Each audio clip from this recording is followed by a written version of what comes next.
Fuck you, world. It's Raz. That's my power wheelchair with a couple of cameras mounted on it. I need a wheelchair because I broke my luck and neck 40 years ago. Today we're going to roll through Las Vegas Harley Davidson. First I got to hop in my van. Well, actually I don't hop, there's a ramp. And then we got out of the Vegas sign.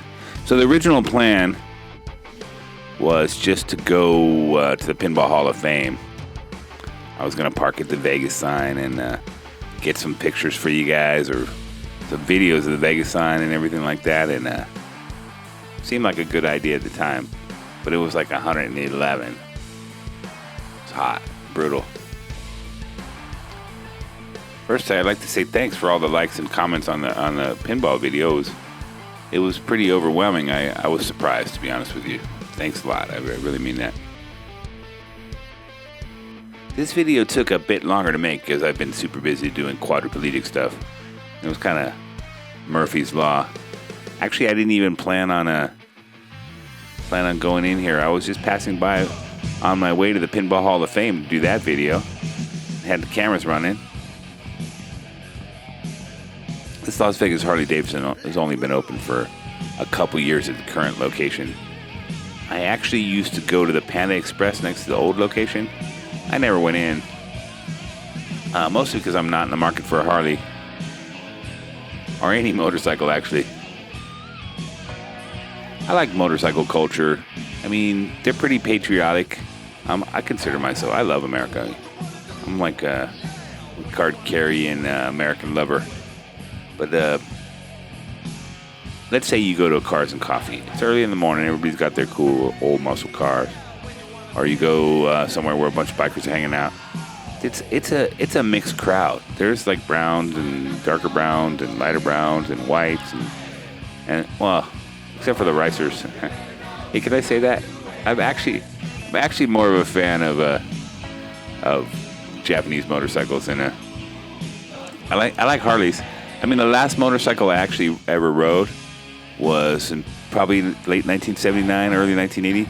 My mom had a 1976 KZ 750 Kawasaki twin. It was a screamer.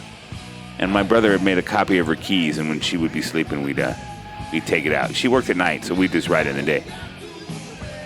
I remember one time I was riding that bike. I was doing like 90 up Wilshire Boulevard. Okay. I never did 90 on Wilshire Boulevard. I always obeyed all traffic laws, and let's move on to something else. Yeah, I like those three-wheelers right there. You know, they have people that modify those for wheelchair users. I was thinking about getting one 10 or 15 years ago, but I never did. So Harley Davidson is celebrating 120 years of making motorcycles. Here's a picture of their first motorcycle that I stole off the internet.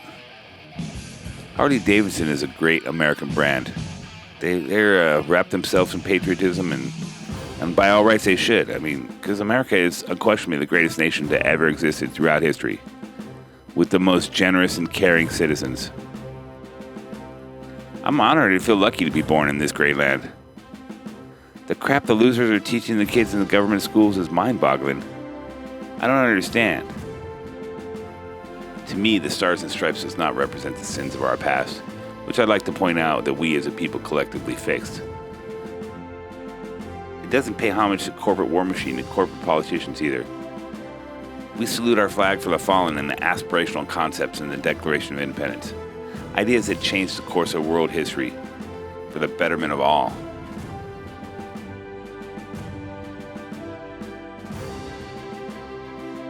The crap the losers are teaching the kids in the government schools is mind-boggling to me. Every so often I get a chance to chat with a commie educator, and if I happen to be enjoying a cool drink, I ask them, you know why we have ice in the desert? Capitalism. That's why we have ice in the desert. Yeah, that right there is a picture of my brother Omar T. Maker's Harley. It's a 2023 lowrider. I think it's got a 118 cubic inch motor in it with a 6-speed. He got it over in California in House of Thunder in Morgan Hill. That's a sweet bike.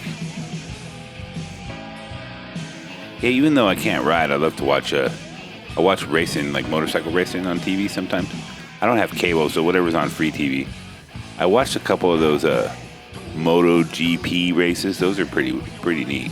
I like those. It's almost too exciting to watch. So over there is where they rent. You can come to Las Vegas Harley Davidson. You can rent a Harley. There we are, rentals. So yeah, you go in there, you rent a bike. There's some beautiful scenery.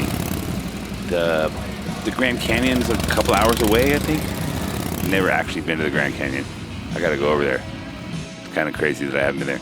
Oh, and southern Utah, just an hour north of Las Vegas, up the 15.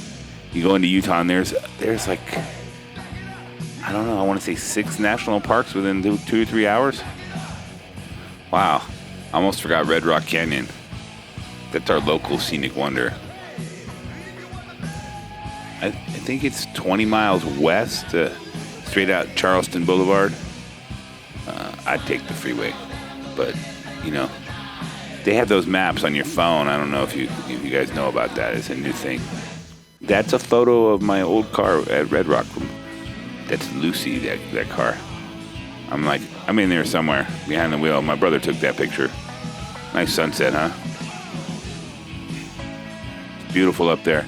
I watch a channel where a guy rescues people out of Sand Hollow or whatever. Matt, the off-road recovery.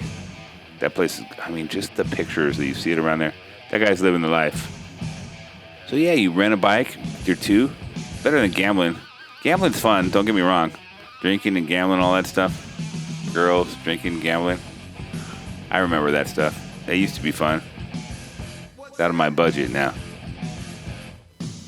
If there's any non-illiterate viewers out there, I wrote a book a couple years ago. It's called The Days of Guns N' Roses.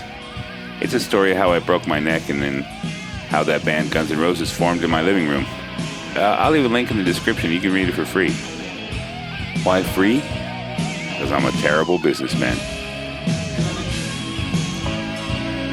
Thanks for rolling along.